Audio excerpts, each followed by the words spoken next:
And let's begin with news in Rivers State, where the Federal High Court in Port Harcourt has directed the Rivers State Administrator to appear before it and justify why an interim injunction should not be granted to halt the appointment of sole administrators for the state's 23 local government areas. The order, issued by Justice Adamu Mohammed, followed an expedite motion filed by the Pilex Center for Civic Education Initiative and its coordinator, Courage Nsiri Movu. The applicants sought to restrain the Rivers State Administrator and his agents from proceeding with the controversial appointments, arguing that such actions could undermine democratic processes in this state. In his ruling, Justice Mohammed emphasized the need for fairness, ordering the respondent to be put on notice and to show cause while the injunction should not be granted. The court also issued a hearing notice and adjourned the case to April 14th, 2025 for further proceedings. In the meantime, the former governor of Rivers State, Rufus Ada George, has called out the FCT minister, Nyesom Wike, for engineering the political unrest in Rivers State. This accusation is coming on the heels of the recent appointment of administrators at the local government levels by the state's sole administrator, Ibok Ita Ibas. News Central correspondent Biola Festus has more. There seemed to have been palpable silence in Rivers State about activities of the sole administrator, Ibok Ete Ibas, in the last 1 week. However, the recent appointment of sole administrators across 23 local government councils in the state now leaves residents with more to be desired. This is a way of trying to, capture Rivers State.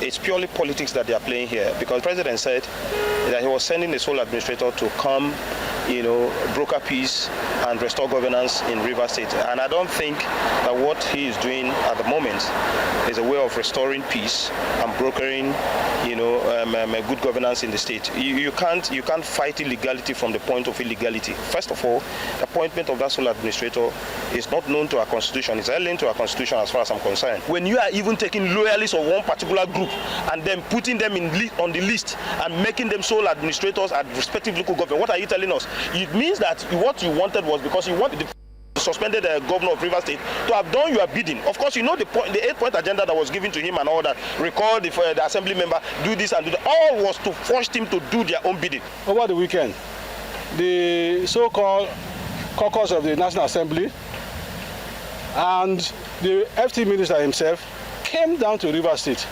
What did they do? They came to perfect, concretize their plan. And soon after they left, today's Wednesday, they left on Sunday, Monday. Today, Wednesday, they have announced this thing. And despite the court ruling, saying that restricting him from making the appointment of local government administrators. Nigerian, see behind me, that is the building the president said the governor has refused to. Could he have built it up to this level under 2 weeks? That is a fallacy. Meanwhile, former governor of Rivers State, Rufus Ada George, has called out the FCT minister, Nyesom Wike, for engineering the political unrest in Rivers State.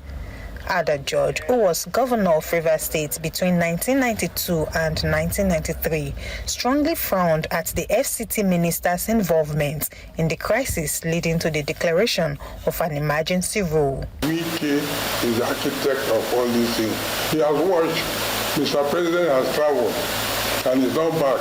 He is now swept heaps of debt, piled up somewhere, waiting for Mr. President to come and clear. Him and all those that are alleged are supporting him, whether in the presidency or in the National Assembly, the Senate, or the House of Reps. We are pleading with them that we will continue to highlight the actions and activities of Wike from now. He should not continue to precipitate crisis.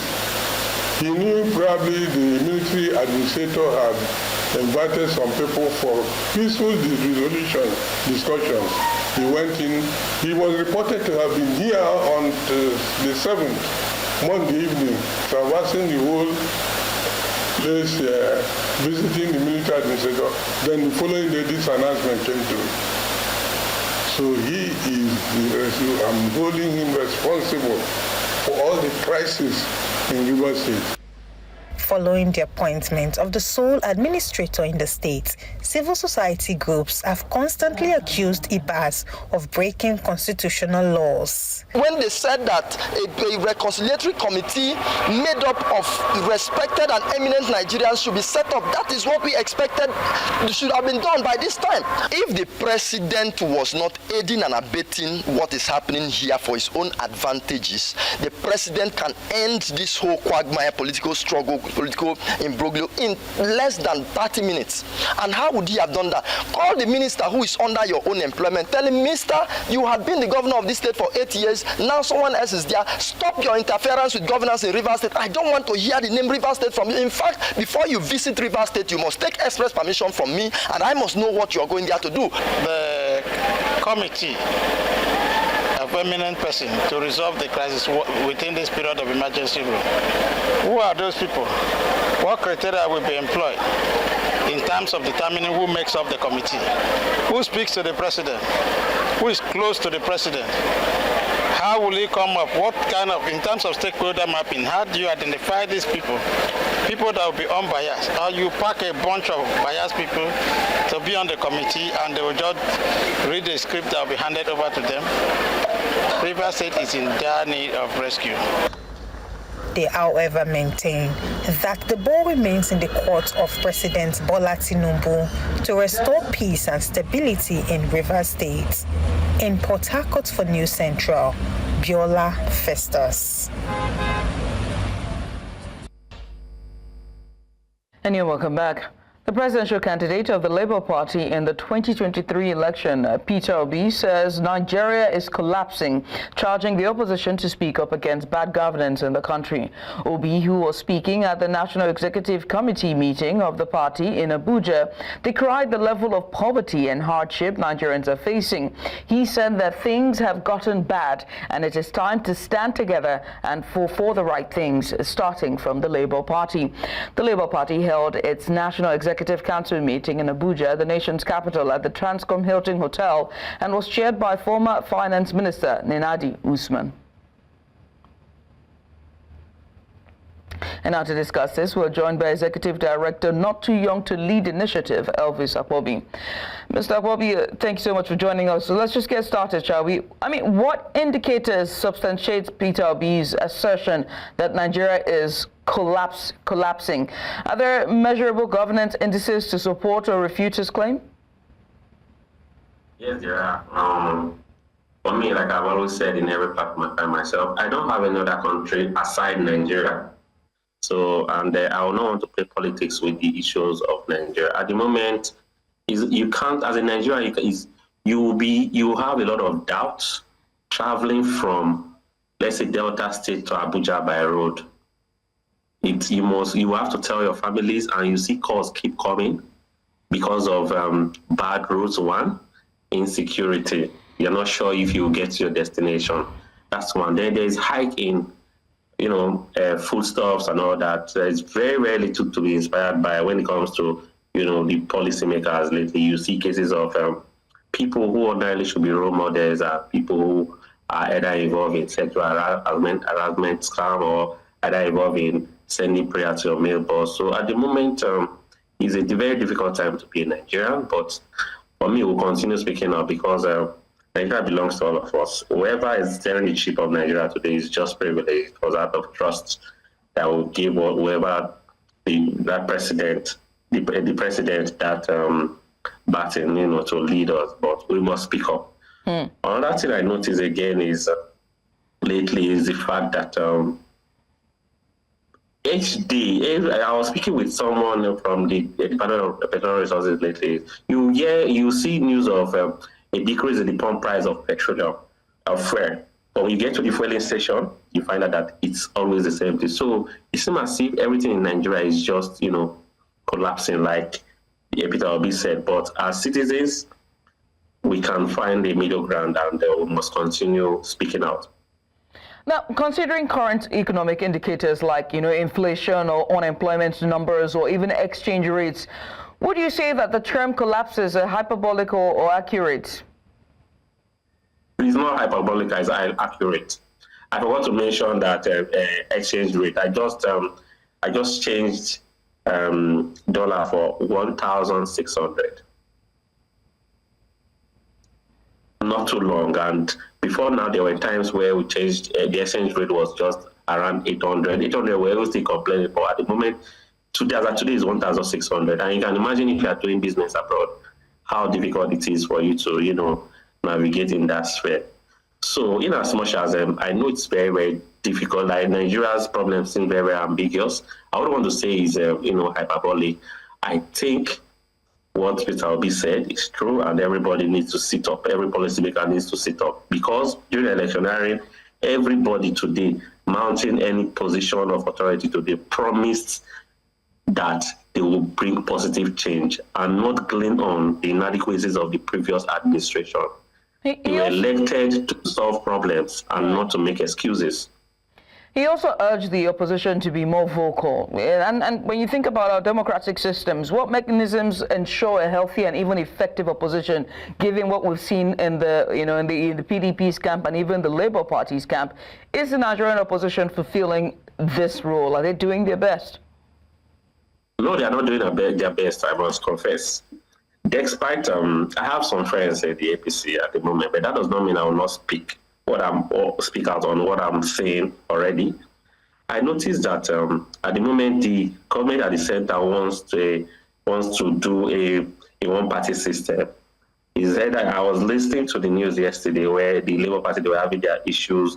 Is that there's always someone being fueled, being supported financially to cause distraction in the opposition, in both the two main opposition parties today, which is the PDP and the Labour Party. If you agree with me, they are having issues with they are the court for whether one position or the other. And when the opposition party always go to the court, you find out that they will be distracted in calling out the government that beat. Let's not forget too that in Nigeria, it seems as if once you are in the opposition and you cross carpet to the ruling party, your sins are forgiven. But once you are vocal in the opposition and maybe you have some skeletons in your cupboard, the EFCC becomes very, very efficient. So I think a lot of people in the opposition who seem to have one or two, who I presume have one or two skeletons in their cupboard, I think they're just keeping mum and letting things go the way it is. But from the way I see what the presidency and the ruling party they're doing, I think before the next election they want to run a one-party system where the opposition can't say anything and they just have it their way during the next elections. That's what I'm saying. Right. Elvis, I must say thank you for taking out the time to join us. Elvis Akpabio, just Director for Not Too Young to Lead initiative, giving us a bit of insight following Peter Obi's comment. Still talking politics, the public outcry over the proposed delineation of words in the Warri federal constituents has caught the attention of the Independent National Electoral Commission. INEC National Commissioner and Chairman of the Information and Voter Education Committee, Sam Olukpekun, he responded to the public concerns, clarifying that no final decision has been made so far. The move followed a Supreme Court judgment delivered on December 2nd, 2022, which directed the Commission to undertake the delineation of words in Warri North, Warri South, and Warri Southwest local government areas. Sam Olumekun, he noted that INEC is working in compliance with the ruling and has begun a series of consultations with stakeholders across the affected areas. And still in Delta State, where the State Commissioner for Works, Highways and Urban Roads, Ruben Izeze, has clarified that the Imuje Road project in Ibusa, Oshimili North local government area of the state is for expansion and not dualation. Izeze, who spoke in an interview with journalists shortly after inspecting The 4-kilometer road project said the clarification had become necessary in view of the erroneous impression people had about the project. He urged Deltans to not misrepresent the state government on any issue, as the government is an institution with its spokespersons and its media aides. Whoever puts that story in the community that there was a time that it was a dualization, please, that is a fallacious misrepresentation. It is not true. It never happened. It did not exist. This is the original contract as directed by His Excellency, and that is what is taking place here. Now, one other reason why we are here today is because I saw a video. These days, every Nigerian is a journalist. I saw a video where a resident confronted the contractors while they were working, and the resident was very aggressive, saying, no, government said they should dualize road. What are you people doing? Is this dualization? So you can see what misinformation can cause. If the workers on that day were not matured enough to handle the situation, it could have gone violent. Lives, properties could have been lost. So that is why it is very important we come here to clarify that misconception and to also appeal to our people. Please do not misrepresent government. Government is an institution. It has its spokespersons, it has its media aides. Government will speak through recognized government officials. And now to security matters. Youths in Ugu, a community in Urenwomwe local government area of Edo State, have petitioned the Edo State House of Assembly and also demanded an end to the incessant attacks by Fulani herdsmen. The petition written was addressed to the Speaker of the Edo State House of Assembly, Blessing Akpabio, through the member representing Orunwo South in the House of Assembly. Bright Iyamu demanded an immediate ban on open grazing by Fulani herdsmen in Ugu community.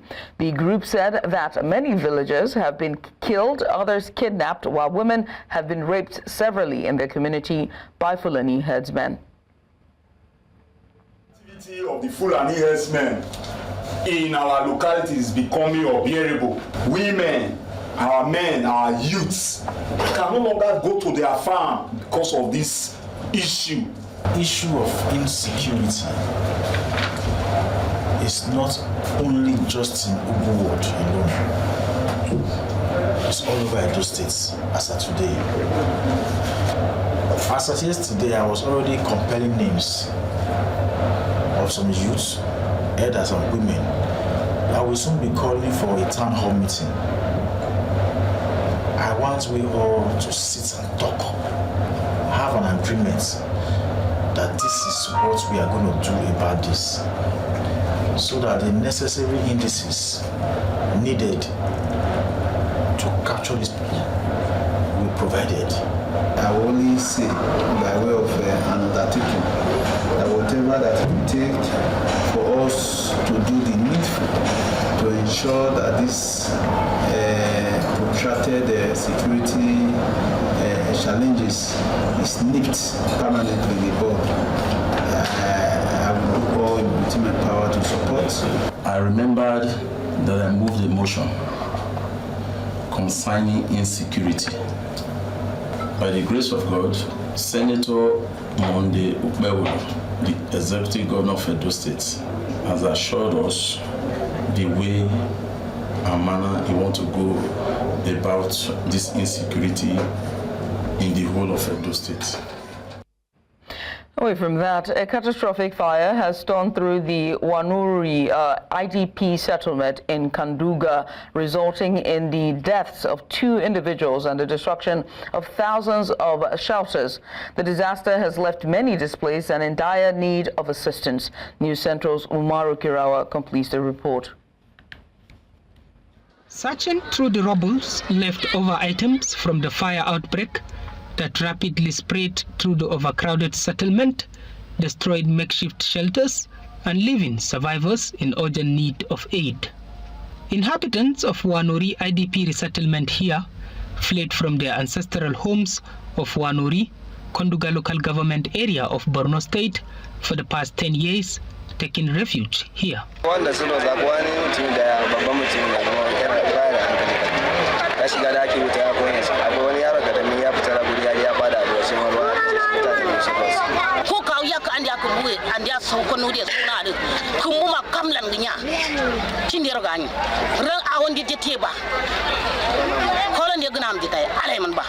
Zoro and their quid and their sword and doing the ba go bokon de Nalan, she lives in our Halanje, Kawa was now so Yalandi Wahala Sase, Kazumu de Ande, Gandhi, Apindima Baro, Gabaragam go to Baro and their Kaniju.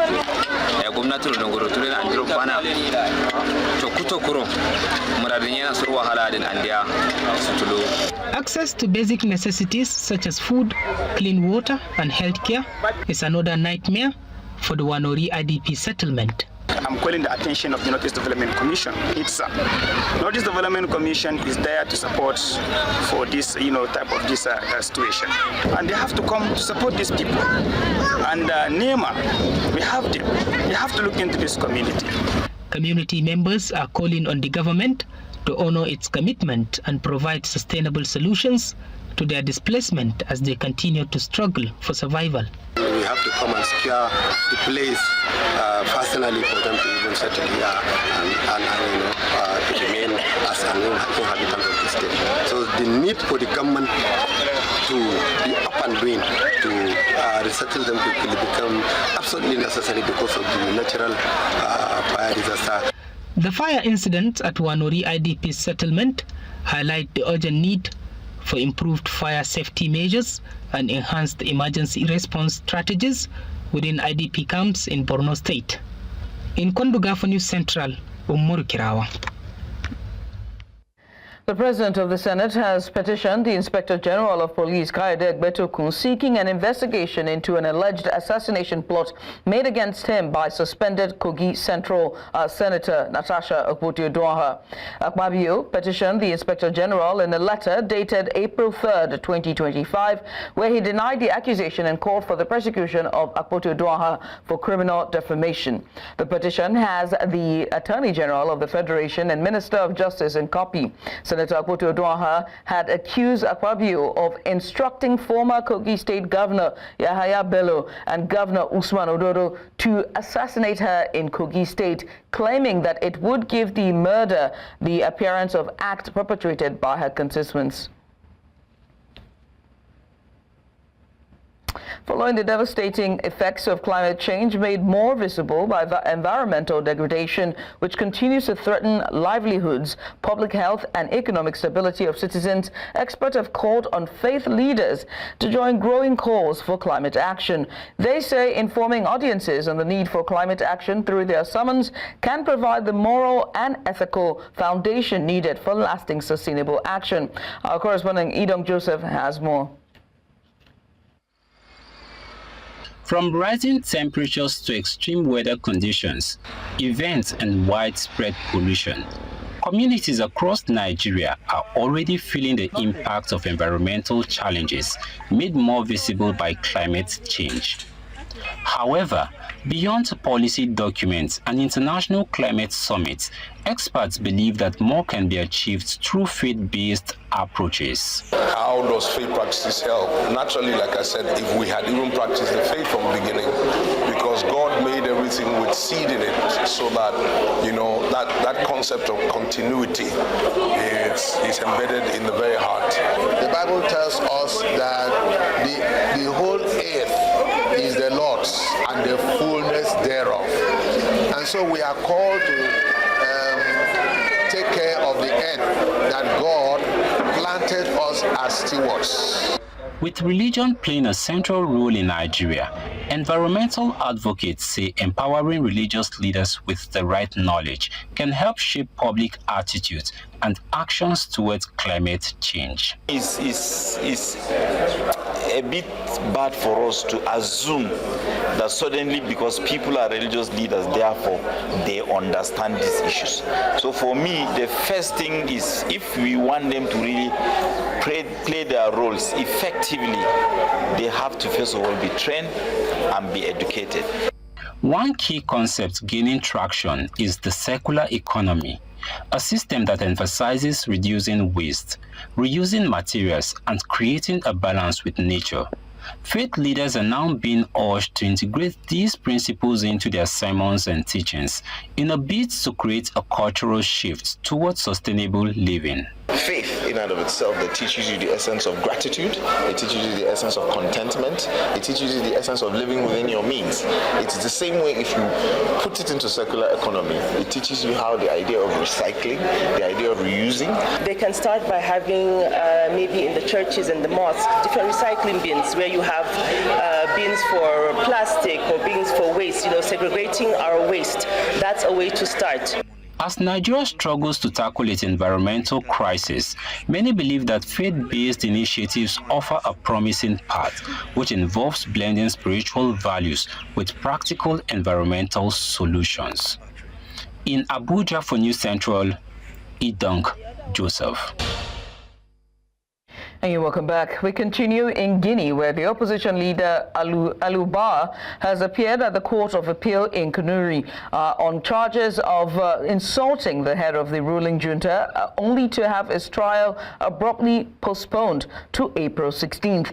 The delay sparked frustration from his party and legal team, who say that the case is politically motivated. Bar's lawyer, Pepe Antwa Lamy, have told reporters they will return to court next week.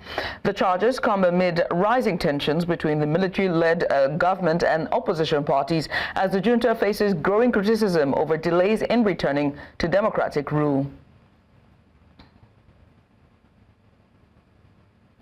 And off to Mauritius, where the former finance minister there, and who is also the ex-governor of the Bank of Mauritius, as well as the ex-governor of the Bank of Mauritius, I beg your pardon, have been arrested in connection with a high-profile fraud investigation.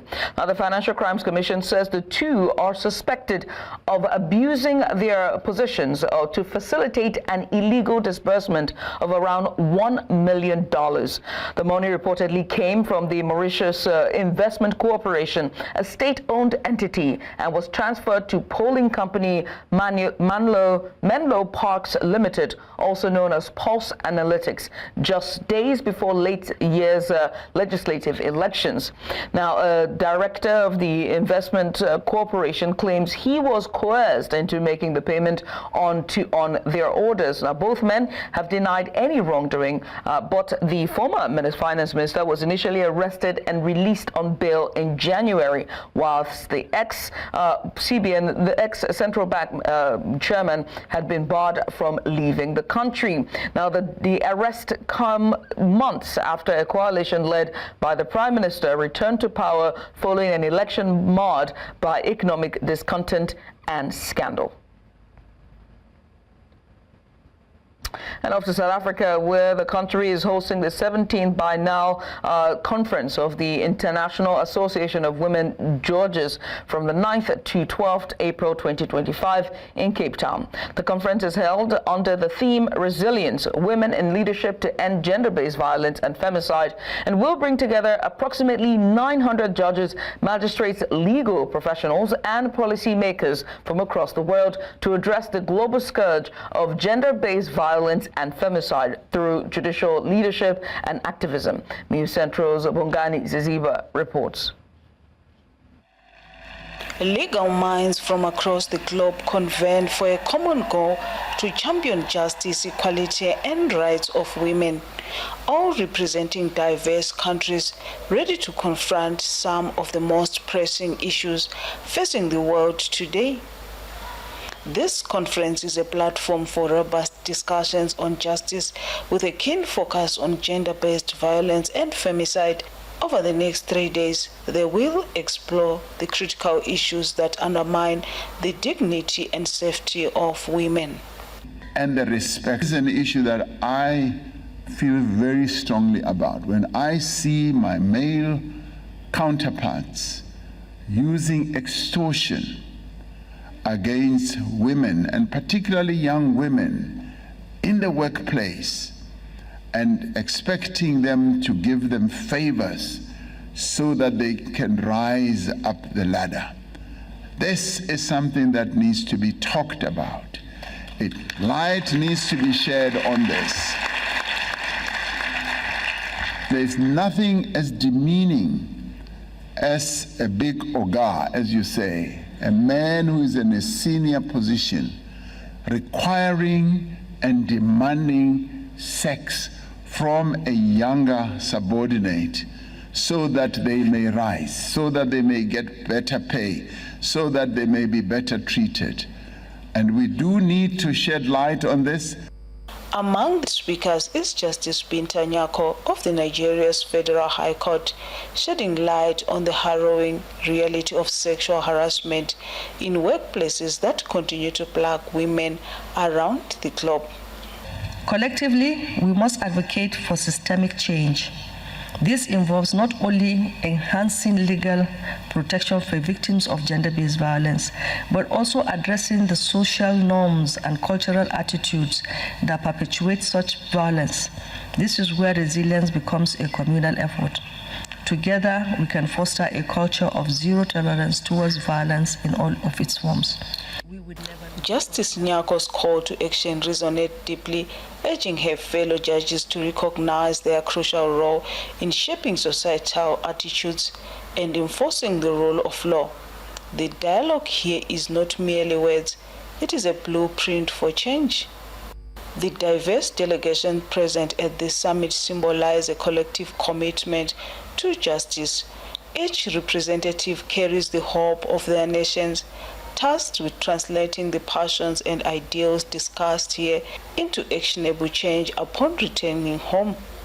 However, the true test lies ahead. Will these esteemed legal minds integrate what they would have discussed here into their judiciary practice? Will they live up to the promise of safeguarding the dignity of women and fostering a culture of respect and justice? For News Central, Wongane Siziba. You're watching News Now on News Central Television. Let's go on a short break, shall we? When we return, there's more outside of the continent. Stay with us. And you're welcome back. According to the United Nations, in a joint statement, the heads of the UN's aid agencies has warned that the acts of war in Gaza has shown an utter disregard for human life, with Israeli displacement orders forcing hundreds of thousands to flee with nowhere safe to go.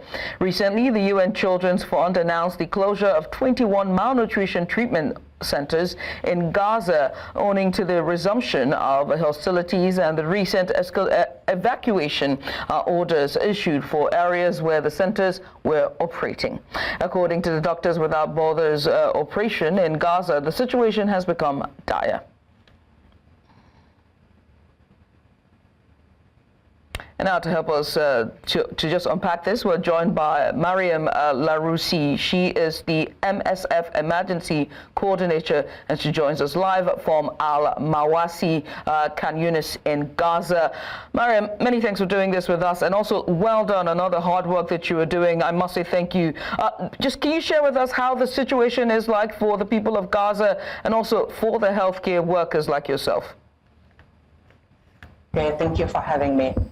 So what I can tell you is that it's been now 1 month that there is a full blockade of the humanitarian aid inside of Gaza. So we have to understand what this means. It means that absolutely no supply entered so far in Gaza.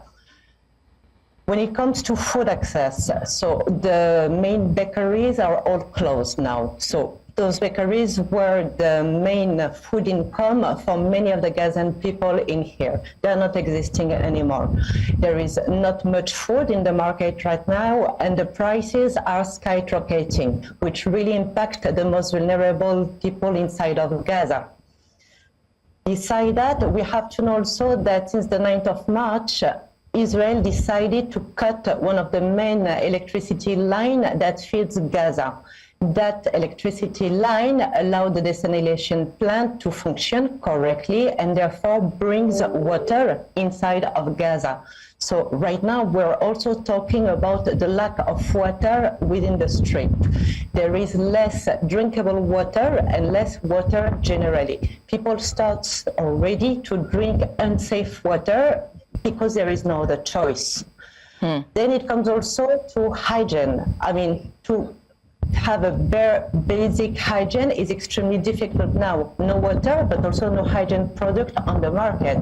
So now we see an increased number of cases of scabies within the whole strip that we cannot treat correctly because we don't have the resource for that. When it comes to medical supply, right now, as we talk, we're having difficulties to treat the basic things such as diabetes, hypertension, epilepsy, because we cannot give like a long-term treatment the way we used to. We have also to sometimes not give treatment to some patients because we don't have the medication, the supply for that. We lack antibiotic when it comes to pediatric cases. We lack surgical supply.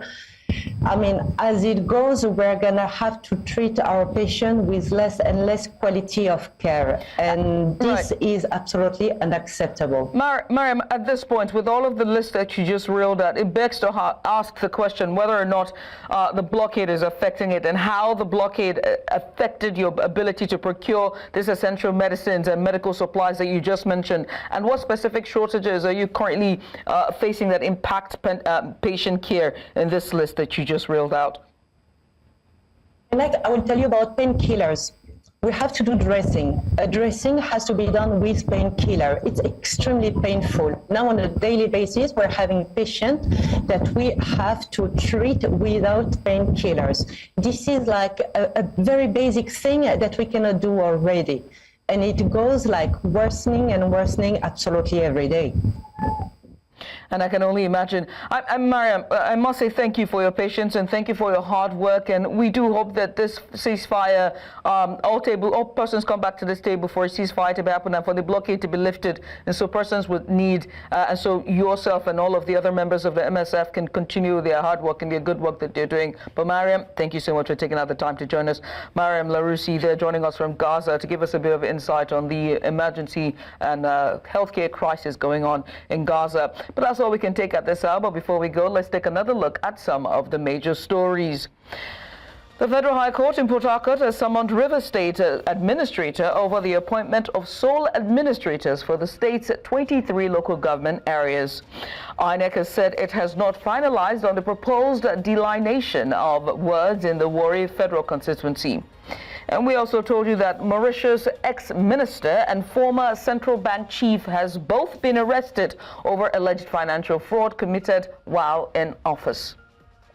Now, do remember that you can send us your eyewitness report to the WhatsApp number now showing on the screen. And while you're at it, make sure to follow us on social media. We're at News Central TV on all social media platforms. You can watch News Central live on DSTV channel 422. We're on GoTV now. Find us on channel 23, also on Star Times, channel 274. We're also on Avo TV, or better yet, just stream us live on YouTube. Many thanks for watching. I am Judith at TV. Bye for now.